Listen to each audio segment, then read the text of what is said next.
The following podcast is a presentation of Project Entertainment Network. Welcome to the Sample Chapter Podcast, the show where authors read a sample chapter from one of their books. Here's your host, Jason A. Meiske. Hello, everyone. Welcome to episode 185 of the Sample Chapter Podcast. I am your host, Jason A. Meiske, and man, we've got a great episode for you today. My guest is writer, speaker, and teacher, Katherine Ashenburg. And I'm going to say right now, you are in for a hypnotic reading after the interview. I mean, it's a great interview. We talk about all sorts of things like how having different jobs has led to informing your stories, taking the train for inspiration and problem solving, discovering the similarities between ourselves and the characters that we write, and sometimes the differences.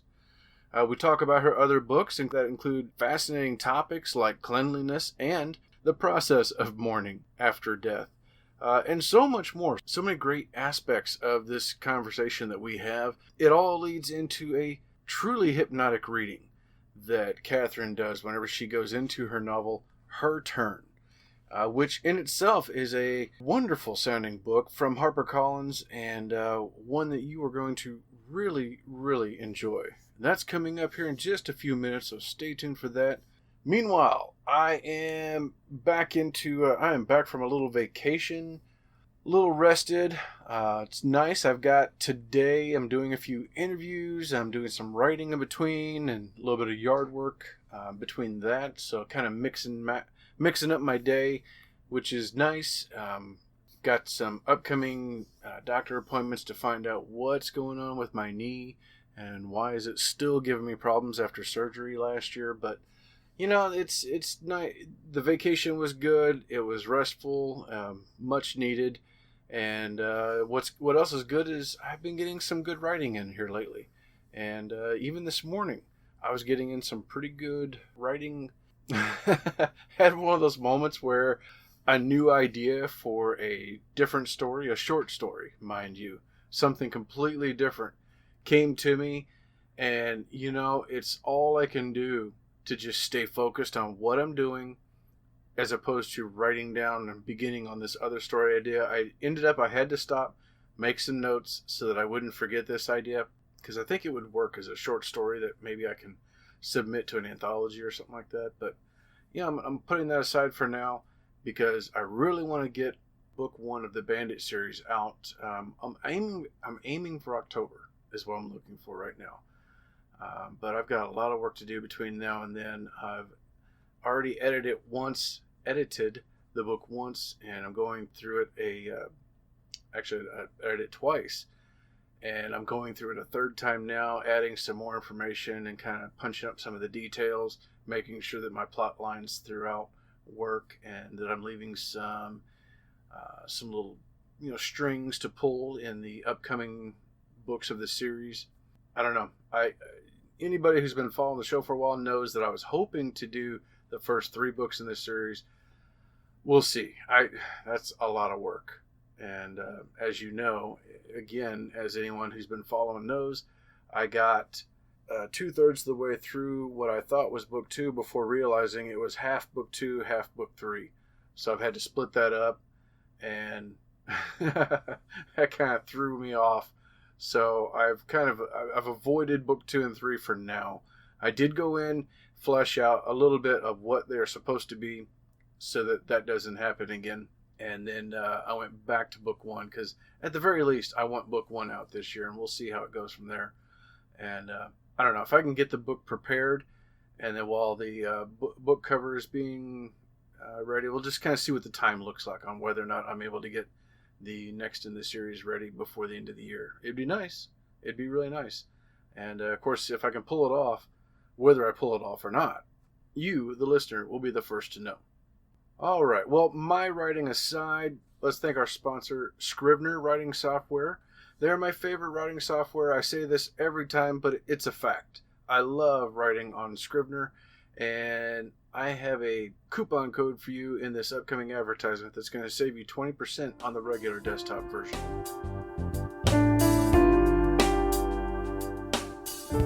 Jason here. Hey, I wanted to take a moment and tell you about my favorite writing tool, Scrivener. Now, I know you've heard about Scrivener because their writing software has been embraced by hundreds of thousands of other writers like you and I, from the novice to best-selling novelists. The reason we all use it is because of Scrivener's core concept to bring all the writing tools you use together in a single application. And with tools like automatic backup, character maps, project goals, and let's not forget that amazing corkboard, you can see why I use Scrivener every day. As a bonus for Sample Chapter podcast listeners, use code CHAPTER for 20% off your desktop version. Scrivener writing software, built by writers for writers. Alright, so that was Scrivener with their wonderful deal. And if you like deals, check this one out from Audible. Hello friends, Jason here, and I wanted to take a moment to tell you about a great offer from Audible. Like you, I'm very busy. I have a full-time job, a family, I'm a thriller author, and I do this weekly podcast. But I also love to read. That's where Audible is a lifesaver for me. Whether I'm mowing the yard, working out, driving back and forth to work, or doing some other menial task, I can still listen to an incredible book through Audible. And now you can get a free 30-day trial by going to audibletrial.com/samplechapter. By doing that, you'll not only have that 30-day trial, you'll also gain access to guided wellness programs, theatrical performances, A-list comedy, exclusive Audible originals, and even podcasts like the Sample Chapter podcast. Last year is the first time I ever achieved my own personal reading goals, and it was because of some wonderful titles I listened to on Audible. Some of those titles were Ready Player 2 by Ernest Cline, narrated by Will Wheaton, the Awaken Online series from Travis Bagwell, narrated by David Stifel, Patient Zero by Jonathan Mayberry, narrated by the incredible Ray Porter. And I'd be remiss if I didn't mention previous guest Scott Meyer with his Magic 2.0 series, narrated by Luke Daniels. It's a lot of fun and definitely worth your time. Hey, full disclosure, by signing up at audibletrial.com/samplechapter, the show does get a little monetization, which goes directly towards any production needs with the show. So you're also helping us out here by signing up. So what are you waiting for? Head on over now to audibletrial.com/samplechapter and start your free 30-day trial today. Okay, going from our sponsors and partners, I want to move in next to our podcast friends, starting with Pop Goes the Culture Network. They have a half dozen shows at their network, all of them pop culture related, whether it's news or reviews. In fact, I can just name them all off for you right now. There is the Pop Goes the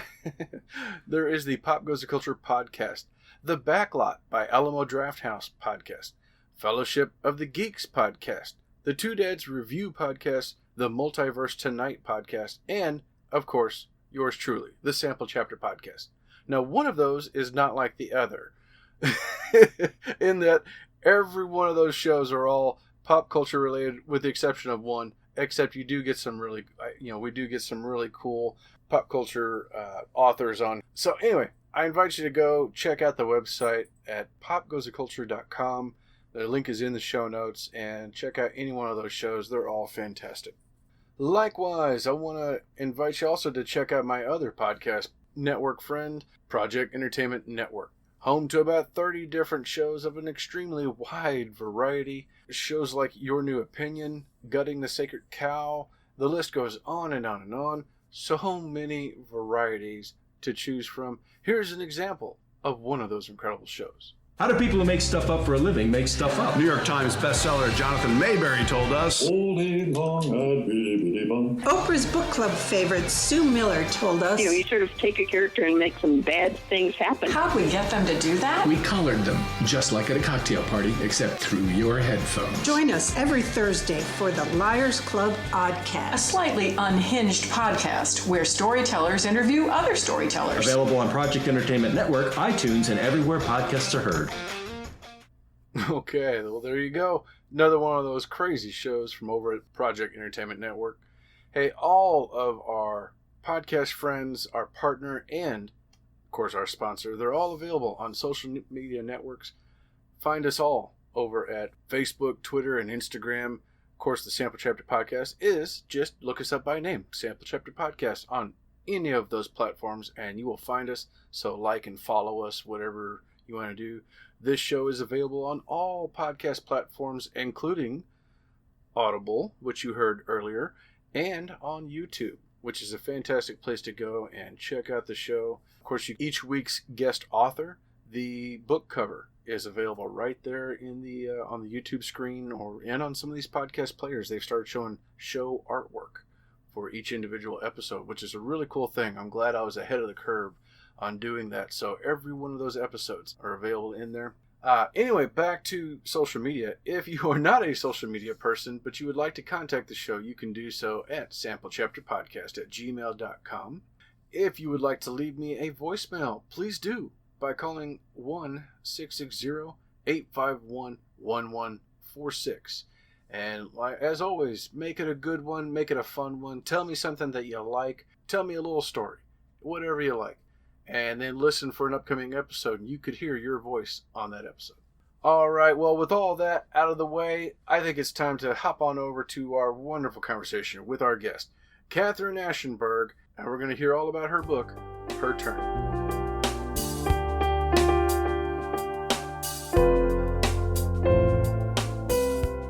Hello, Sample Chapter listeners. Welcome once again to another exciting episode. Today, we have writer, speaker, and teacher Katherine Ashenburg with us. Katherine is a prize-winning author of 2 novels, 4 nonfiction books, and hundreds of subjects, ranging from travel to mourning customs to architecture. She is a self-described lapsed Dickensian and joins us today to discuss her upcoming novel, Her Turn. Katherine Ashenburg, welcome to the show. Thank you.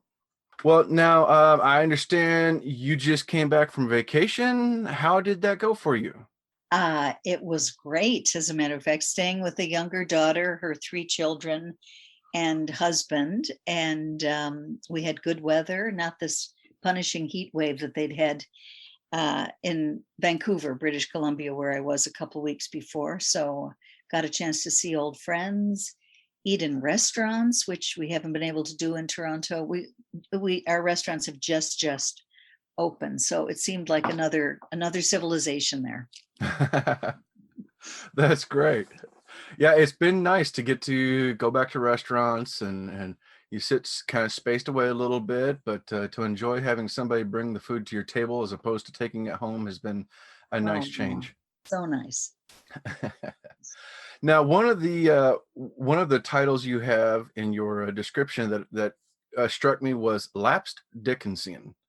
How do you describe that? What is this? Well, that just means that long ago in the past century, when I was starting my career, I seem to have an attention span of about 10 years for a whole bunch of careers, and then somehow, without me thinking about it, it moves into the next one. But my first one was getting a PhD in Charles Dickens, the Victorian novelist. And I really thought I would spend the rest of my life reading and rereading and teaching Dickens. And I was very happy about that. But fate decided otherwise. And I went on to become a radio producer and then a newspaper editor. And then for the last number of years, a full-time writer. So yes, I'm a lapsed Dickensian, but I still love him. And I actually started to reread one of his novels at Christmas time, where I'm still on page 227, but I will finish it. Well, and I really like that. It's actually something I have in common with you. Is part of it is because of just happenstance. I had been in the military, then I got out of the military medically after a couple of years. And then a few years later, my wife joined the military. And so prior to that, I was always looking for the job that I wanted. And I changed about every 18 months, looking for the next one, getting a little bit of a raise and a little bit of a better job. And then when she joined the military, then it became I got to get a new job because of location. We moved from place to place every few years. And so until she retired 10 years ago, I haven't had a job longer than 4 years was the longest I had a job. Yeah. And now I've got one that I've been working at for almost 10 years now. And But I find that the different jobs has helped inform my writing. Do you find that to be the same? For sure. Yeah. And it meant that I had almost no research to do for her turn because it's set in a big city newspaper where I had worked for 10 years. So it was a piece of cake in terms of knowing that world and being able to write about that world. And newspapers are filled with, obsessed, eccentric, speedy people. So it's a very funny place to work. And most novels that are about newspapers are comic novels. And I can see why, having written a newspaper novel myself now. Okay. Well, that's it. That's fascinating. And the book you mentioned there, that's Her Turn. That's the upcoming novel coming out August 3rd. It's a delightful novel in the vein of Younger and Unbreakables with a hint of Nora Ephron, lit with a charm all its own. And it sounds wonderful, and one that I can't wait to kind of dive into a little bit myself and check this out. What was your inspiration behind this? Ooh, the dreaded inspiration question. Yes. Well, I think a couple things maybe. I had been wanting to write and thinking about a novel about a woman who's, although her divorce, which was painful as most divorces are, was 10 years in the past. And although she looked good, she looked like she was thriving in her life, she really was stuck in some ways emotionally. And I was wanting to write about that and about her relationship with her ex-husband and the ex-husband's second wife. But I couldn't figure out a way to bring the second wife into kind of continued contact with the first wife, who was going to be my heroine, whose name turns out to be Liz in the book. And I get some of my best ideas in trains. I don't exactly know why, and I really must take more trains. But I was on a train in England from Liverpool to the Cotswolds and just looking out the window on a summer day and just enjoying myself. And I started thinking about this job I'd had as an editor at the Globe and Mail newspaper in Toronto, where I edited a page where people from all around Canada, from all across Canada, because it's a national newspaper, would send in personal essays, and I, or the editor of that page, would choose the best ones. It came out every day, so there were 5 pages a week. And often people would, not often, but sometimes people would send in essays and I would know them. There was no indication on the page who was the editor, and nobody much knew or cared who edited this page. But I would get these essays from people who thought they were sending it into some, machine or anonymous editor or something. And it would be like, oh my God, I knew you, and da da da. So all of a sudden, the 2 parts clicked together, and I thought, right, I could write a novel set in a newspaper in which the second wife, who's has had an affair with Liz's husband when Liz was married to her husband, and is now married to the husband. Have I made that clear? There was a triangle, and a woman who's called Nicole in the novel had an affair with Liz's husband when Liz was married to that husband. Now they're divorced, and Nicole is married to Liz's ex-husband. So I thought, right, wife number 2 can send an essay to wife number 1 without any idea that she's sending it to her predecessor in the marriage. And Liz can start a kind of one-sided bogus editing thing about an essay that she never intends to publish. And that will start this whole comedy with something serious underneath it about forgiveness. Oh my goodness. That sounds fascinating and and really intriguing. It's got a little bit of I don't know, maybe like some dark humor to it, it sounds like. Quite a lot, I think, yes. Now, do you find yourself identifying with any of the characters when you write, or is it just kind of diving into something completely different outside yourself? I think that Liz is sort of more organized and tidy and efficient than I am, but she and I share some tastes in reading and some. There's something of me in Liz, but she's somehow more together. But at the same time, she's also more transgressive and willing to do things that I never would have done. She's having an affair with the publisher of the newspaper. And I have to assure all my old colleagues at the Globe and Mail, no, I never had an affair with the publisher. Think about that. And I'm telling the truth. But I know that I'm going to go down now in posterity as, did you know that Katherine had an affair with our publisher at the time? Oh my goodness. Yeah, I think finally after my second novel came out, my family is finally starting to understand the process that no, my characters are not who I want to be, or they're not dark thoughts that I have that I want to do. Nothing like that. This is just me telling a story. The characters are not me. This character is not you. This is something completely different. The characters are telling me the story. Right. It's nothing else. It's so hard for families to understand that. And yeah, I've modeled, Liz has one son, a college age boy named Peter, and he and his, especially Peter to his mother, but the two of them have a kind of rough, in some ways, conversational style with each other. And I realized, I don't know when, midway through the writing or something, oh, I have modeled Peter on the way my younger daughter talks to me, which sometimes kind of startles people when they hear us together. And it's always full of affection, but it's, as I say, kind of could sound harsh if you don't know the family style. So I'm not sure. I'm not sure if anyone in the family will notice that. Now, you also have a pretty wealthy collection of nonfiction books that you had worked on prior to your fiction.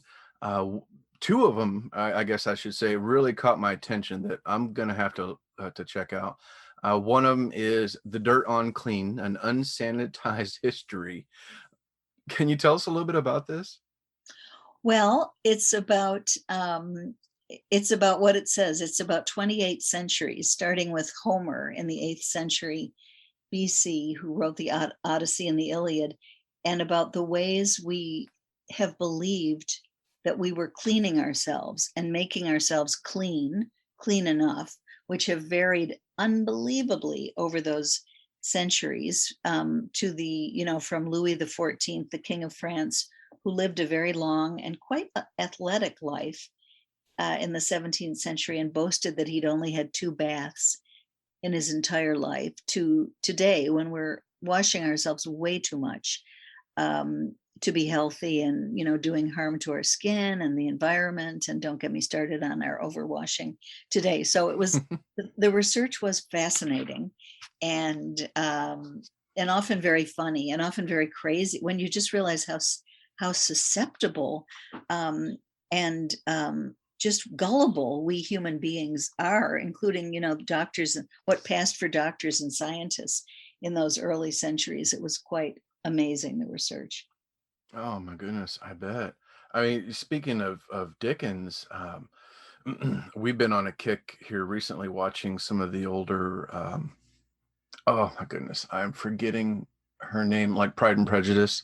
Oh yeah, Jane Austen. Yes, Jane Austen, some of her movies, and you see they're like, well, we need to get the leeches, or we need to bleed someone for a while to get them over this head cold, and just some of the practices, like, oh my goodness. But as far as cleaning goes, you never appreciate your own shower as much as when you go camping, which I just came back from. So, oh, it was so nice to come home to my own shower once again. Right. Well, but that's interesting. Now, how did you go about researching some of that with The Dirt on Clean? Well, that was a really hard research project, and I love to do research, but I realized that when you're doing something that you don't do every day, you don't write in your diary or your journal or in a letter, today, for the 10,000th day in a row, I got up, I took a shower, I dried myself, I applied deodorant, yada, yada, yada. That's not really interesting. And also, when you don't do something, you don't say, today for the 10,000th day in a row, I did not wash myself. So it was hard.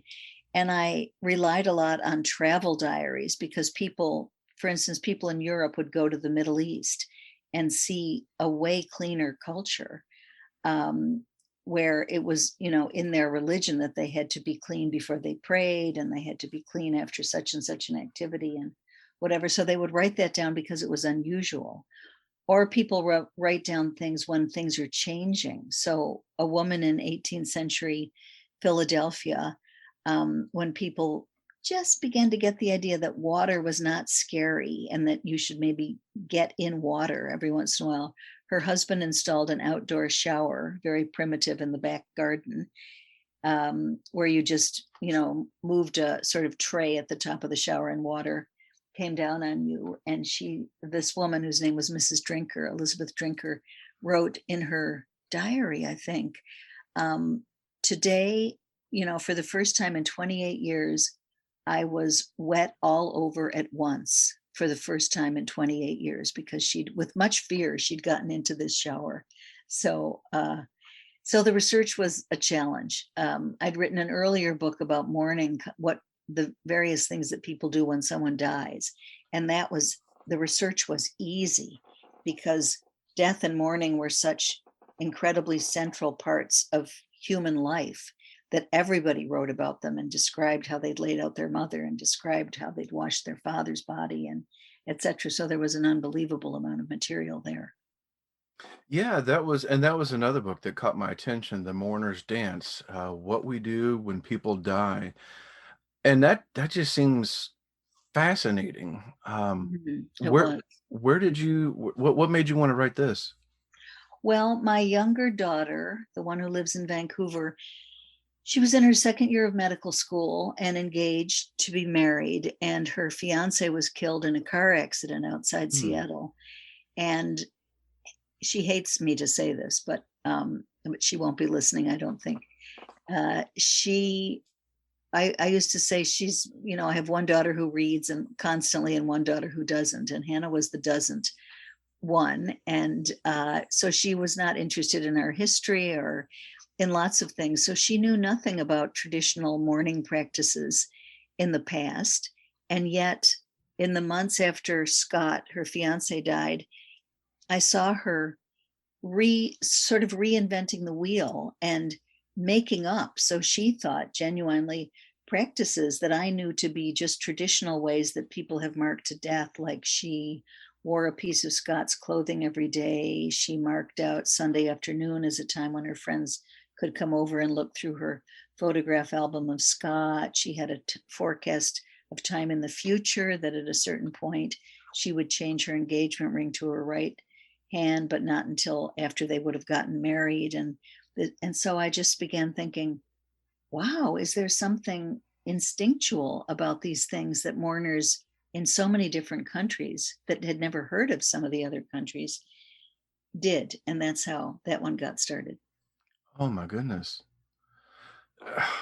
I mean, I'm not sure what to say, but that's just, I feel sad for your daughter, but the book sounds fascinating. Now, did she read this? She's never read it. And when it first came out, I think it's about 20 years old now. I get my dates of my books mixed up. But in the beginning, every couple of years, her older sister, the reading sister, would say to Hannah, "You've got to read Mom's book." And Hannah would say, and I think that this is completely correct and okay, Hannah would say, "I lived through it. That was enough." She does not want to return to that very, very sorrowful time. And I respect that totally. Mm-hmm. Yeah, and absolutely. What was one of the most fascinating points that you discovered as far as how people mourn? Was the one that stands out to you? There were so many, but I guess one of the big ones was the very different expectations that just about every society placed on women as opposed to men. So that a Victorian widow, for example, she would be in she would be like shrouded in black, veil, umbrella, huge dress, nothing could shine on her body and this would be gradually, after about a year and a half, she could move into dark gray and then medium gray and then lighter gray and then purple and then lavender. And it was just like a huge 3 year, incarceration in these mourning colors. Whereas the widower, a Victorian man whose wife had died, what he wore was indistinguishable from what men wore anyway, like a black suit. And he could go out. A woman could not go to a concert, I don't even talk about a party, for, much more than a year after her husband died. But the man who was understood to be, especially if there were children, that man needed a wife, and he needed to replace the woman who died. So he was in the social whirl within a couple of months. Oh, wow. Mm-hmm. Oh, that's fascinating. One of them that's always interested me was the practice in New Orleans, how they celebrate with a parade and celebrate the life that was. And we were in New Orleans a year ago, right before the pandemic. We went on our first cruise, and we had a day to spend just kind of going downtown, be on Bourbon Street, and there was a parade, a funeral parade that went by while we were there. And that was my wife's first experience getting to see that. So, well, now, what are you working on now? Well, the pandemic kind of speeded up something, and I haven't decided yet whether that was a good idea or not. But normally, because I've already told you I love research, and I was kind of frustrated with her turn in that I didn't need to do very much research around, I don't know, for years, I've been fascinated by the job of a museum curator, somebody who puts together exhibits in museums. And especially this imaginary person who had this ideal job was a fashion curator. So she would put together things in the history of clothing. And I kept saying to various of my novelist friends, you can't really start a book because you're interested in someone's job, can you? And they all said, of course you can, and, et cetera, et cetera. So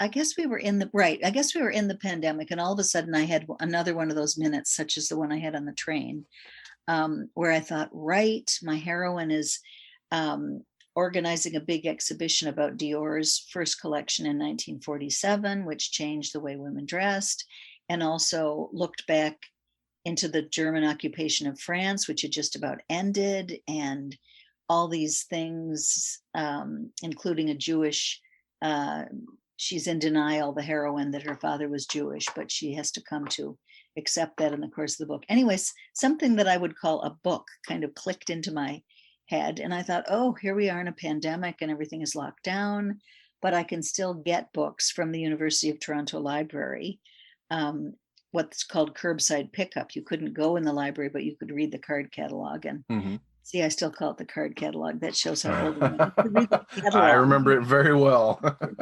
Online catalog.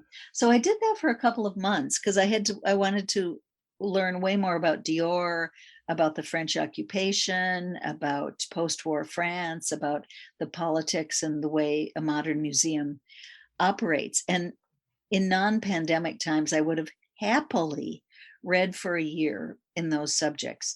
And I did start out trying, but it was so frustrating because the way I like to do research is I like to go into a library, sit on the floor, and go through about 20 books. No, that one's not going to help me. Yes, this is exactly what I want. No, that's not going to be useful, etc. And so but with curbside pickup, you can't do that. So I ended up, and I don't drive, so I ended up taking home like 20 books, 4 of which would turn out to be good. And after a certain point, I just thought, I'm just going to start writing, and I don't know what's going to happen. So I do have like more than half of a first draft done. And now I'm in the dreaded soggy middle where I don't know how to go forward, or if it's been a complete waste of time or whatever. But now I'm a bit busy, just doing a bunch of things such as this one, which is delightful, about her turn. So that's good because it will give me a month or so away from the new novel. When you get your ideas, is it like just a general idea, or is it like the ending or how it begins? Anything like that? It's usually how it begins. Mm-hmm. And I usually have a sense of how I want it to end, but I have no clue how to get there. And with Her Turn, I got my heroine into at least two very big messes. And I remember going around for some weeks, if not months, in the writing of this thinking, how the heck am I going to get her out of that mess that I put her in? So yeah, I know the beginning and I know the end. It's just the middle, how to get to the end, that I have trouble with. I'm kind of the same way. Sometimes I get the beginning. Usually I know the ending. Like I get this picture in my head of a big finale because I write thrillers, and so I got this big finale in my head, and sometimes this crazy beginning. But yeah, it's like, well, how did they get from here to there? And figuring that part out. And sometimes I just start going and see if it comes to me, and other times, like yourself, I've got to work on something else and get some time away from it, and then all of a sudden I'll be in the shower driving to work and oh, I got it, I know what it is. Right. Yeah, it's hang on to that all day. Yeah. Well, Katherine, where can people find and follow you? This is a good question, but I guess through my website, which is pretty simple. It's ashenburg.com. Okay. Yep. And I've got that pulled up here. I'll make sure and add that link to the in the show notes, so it'll be there. Right. And I am on Facebook also. Okay. Yeah. Great. And I'll put that on there, and I'll add some links from the Harper Collins as well, and we'll get all these links added to that in the show notes, everyone, so that you know to just click down below. At the end of this, stay tuned. You want to hear Katherine's reading of Her Turn because it sounds fascinating, and I can't wait to hear it myself. Meanwhile, Katherine, thank you so much for joining me on the show. This has been delightful.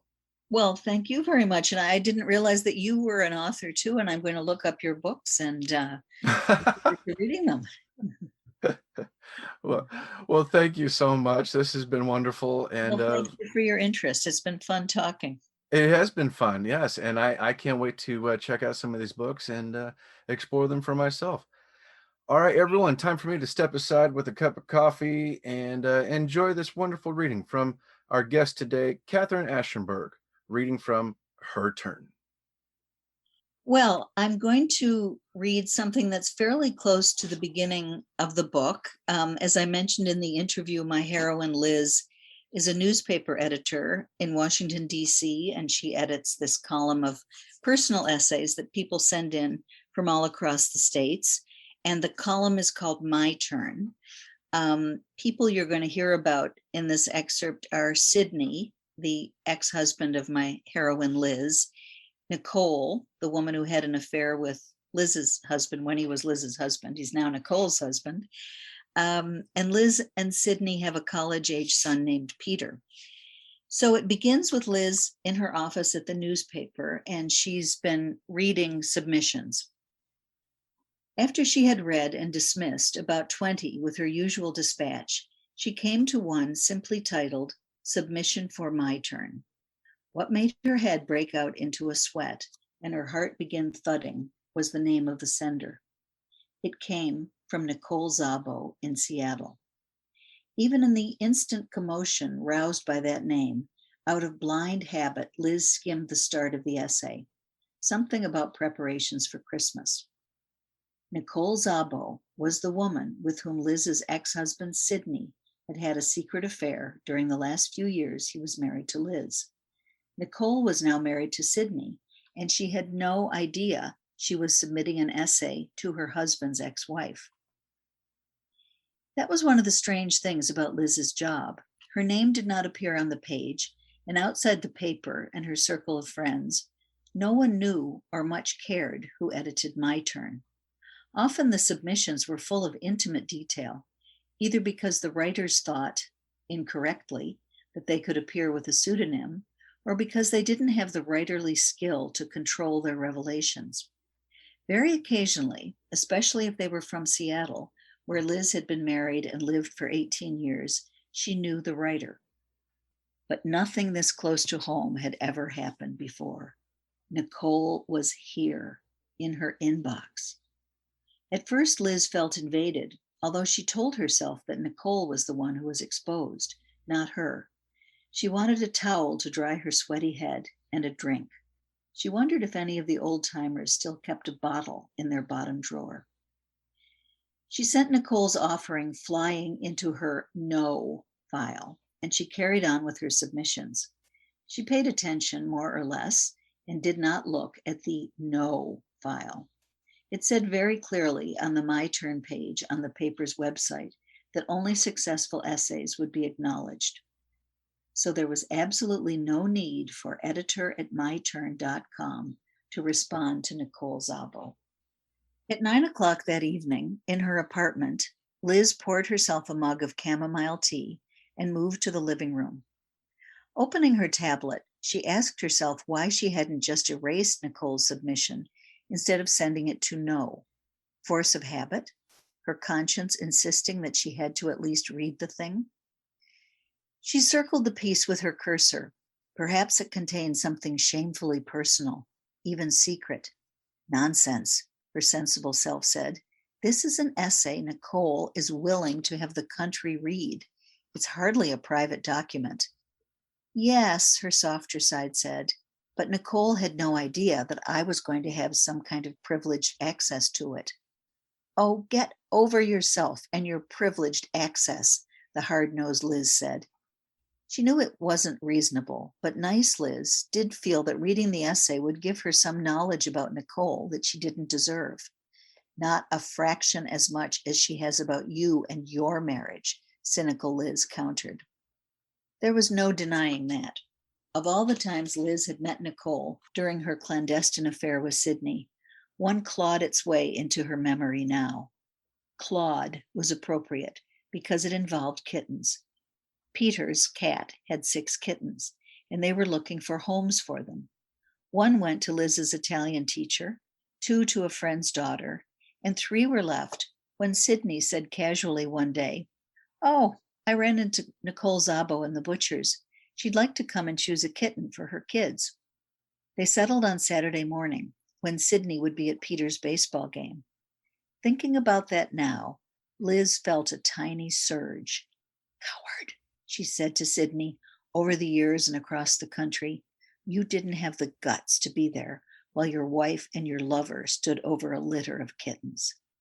It had been a sunny summer morning, and she had been in the kitchen ironing her clothes for the coming work week when Nicole arrived. She offered her coffee, but Nicole said no, she had to pick up her kids from swimming class, so she would be quick. Liz continued ironing while Nicole crouched over the reeking tangle of kittens in the cardboard box by the kitchen door. She began talking to the kittens, which was the kind of thing she did. Liz and Sidney had met Nicole when she was an assistant at Peter's daycare, and probably kittens and young children were on the same continuum for her. Oddly, Liz had a very clear memory of one of the dresses she was ironing that day. Perhaps Nicole commented on it. They must have made some desultory conversation while she chose her kitten. It was a 2-piece dress in pale blue and white striped cotton, the skirt straight and the shirt long-sleeved and collarless. She remembered that the cotton was very soft. Somehow Liz equated the innocence and simplicity of that shirtwaist with her own unsuspicious hospitality. "Sure, take my kitten. Oh, and while you're at it, take my husband." She could not remember what Nicole had worn, probably one of her vaguely folkloric outfits. They went well with her mop of light brown curls and the general air of very slight confusion that made people, especially men, want to help her. Nicole picked a kitten whose face had the shape and markings of a pansy. "We will call her Pansy," she said. Liz gave her a shoebox in which to transport the kitten. Nicole thanked her and left. She and Sidney must have had a good laugh, or at least a guilty smile over their successful caper. The thought of that sunny kitchen scene still galled Liz. In the midst of the big betrayal, it was the little betrayals that rankled most. It still rankled on the rare occasions when she thought of it, but 10 years had passed. She had moved to D.C., had a good job, even if the life expectancy of a daily newspaper grew smaller and smaller, excellent friends, and an agreeably changing cast of gentlemen callers, even if Peter scorned them. She went to yoga on Tuesday nights with her friend Freya, kept on with her Italian, reread Middlemarch every 4 years, enjoyed a rich and full life. Her friends, especially her married friends, thought that her life was much better single than coupled. Usually, she did not disagree. Now her chamomile tea was cold, and she moved it over on the coffee table with her foot. As usual, she had left something out of her summary of her fortunate life. Her affair with Seamus Donovan, the paper's married publisher. Instead of wondering whether Seamus was part of her good fortune or something more problematic, she decided that she would read Nicole's essay, just so that she could tell herself she had treated it as she would any submission. She took a sip of the cold tea. The essay was about the disproportionate work of Christmas in the life of a couple. The writer, that is the wife, that is Nicole, began thinking about Christmas at the end of November or the beginning of December, making lists of gifts, parties that needed to be attended or given, decorations, food, family dinners, and other compulsory traditions. None of this was fancy, but turning those lists into reality involved much toil on the wife's part. For the husband, Christmas planning started around noon on Christmas Eve. That's when this man, a prince of a guy, but a mite disorganized, was suddenly seized with the need to go out and buy expensive presents for everyone on his list, if he had had a list. He went shopping without consulting his wife about the presents she had already bought, and without remembering that she needed his help preparing their annual Christmas Eve dinner for his cousins. This was not conducive to warm holiday feelings on the part of the wife. This year, she was determined to avoid any unfestive sentiments. She had invited her husband out for dinner at their neighborhood bistro, and there they would plan Christmas together. They would draw up lists, assign tasks, and everything from their Christmas carol singing party to the chestnuts she was usually too exhausted to roast on the open fire would be prepared according to their fair and prearranged accord. Well, on the positive side, Liz always needed Christmas pieces. Nicole had submitted it well ahead of time, and Liz tried to edit a handful in advance so that she could have a few days off over the holidays while Peter was at home. It wasn't a subject that had been done to death, and in the hands of a better writer, the essay would have had a fighting chance. But Nicole wasn't a better writer. Too many passive-aggressive, impersonal sentences, too little color, and too few specific examples. Too much energy spent praising the husband for his generosity, while she shied away from her resentment. But that wasn't Liz's problem, either as an editor or former wife. She had done her professional duty. Whoever had written this piece, it would not have made the cut.